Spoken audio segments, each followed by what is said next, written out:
علی کی بیٹی دربار میں پہنچ چکی تھی. یہ دربار صرف سپاہیوں میں نہیں سی، غیر ملکی سفیر، دوسرے ملکوں کے وفود لوگ دربار میں بیٹھے ہوئے تھے. دربار سجا ہوا تھا.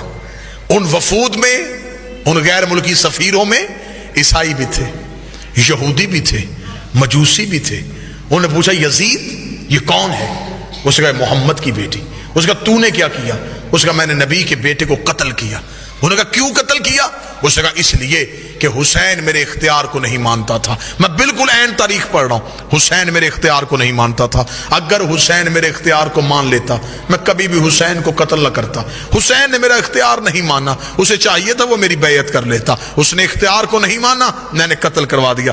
علی کی بیٹی کی کان میں یہ آواز آئی. بی بی 2 قدم آگے بڑھی، آگے بڑھ گئی. یزید تو کہتا ہے ہم نے تیرے اختیار کو نہیں مانا.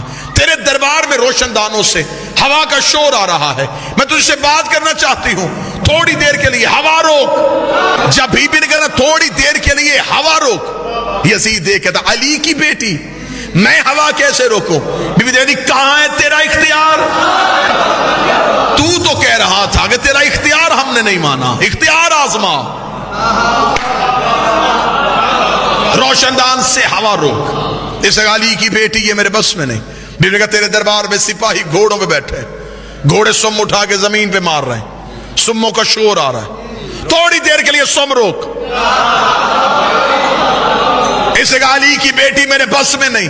جملہ بی بی نے اتنا وزنی کا کھڑے بھی ہو جو جملے کا قد بڑا ہے. بی بی دیکھا تھی تیرے جانور بھی تیرے اختیار میں نہیں. تو انسانوں پہ اختیار کی بات کر رہا ہے، تیرے تو گھوڑے تیرے اختیار میں نہیں. یہ کہنے کے بعد بی بی کا تیرے دربار میں اونٹ کھڑے، اونٹ گردنوں کو ہلا رہے ہیں، گلے میں گھنٹیاں ہل رہی ہیں، گھنٹیوں کا شور آ رہا ہے. تھوڑی دیر کے لیے اونٹوں کی گردنیں روک. اب غیر ملکی سفیر سن رہے تھے، پورا دربار سن رہا تھا، اور اکیلی علی کی بیٹی بول رہی تھی. یزید کہتا کیا کہہ رہی ہے تو بنت محمد؟ کبھی کہتی ہوا روک، کبھی کہتی سم روک، کبھی کہتی اونٹوں کی گردنیں روک. یہ سب کچھ میں کیسے کروں؟ بی بی 4 قدم آگے بڑھی. دیکھا پھر ہم تجھے اپنا اختیار دکھاتے ہیں.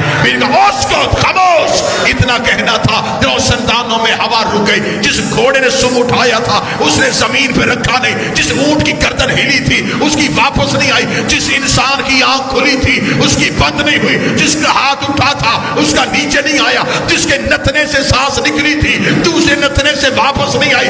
انسانوں کے دلوں کی دھڑکنیں ان کے کانوں میں سنائی دینی شروع ہوئی. جب پورا دربار پتھر کا ہو گیا، علی کی بیٹی چلتی ہوئی یزید کے تخت کے سامنے آئی. بی بی نے ہاتھ کا اشارہ کیا، یزید کی ناپاک روح اس کے بدن میں واپس آئی.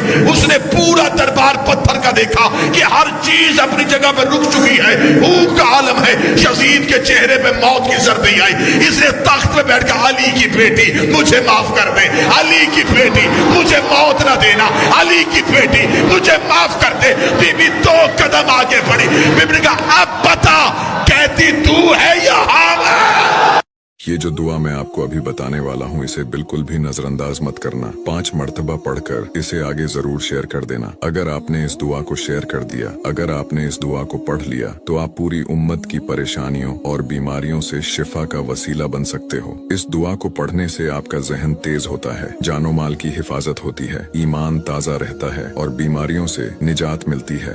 دعا ہے یا سلامو یا سلامو یا سلامو یا سلامو یا سلامو. ایک مسلمان ہونے کے ناطے اس دعا کو اتنا زیادہ پھیلاؤ، اتنا زیادہ شیئر کرو. ہر بندہ اس دعا کو 3 لوگوں کے ساتھ ضرور شیئر کرے تاکہ ساری امت کی پریشانی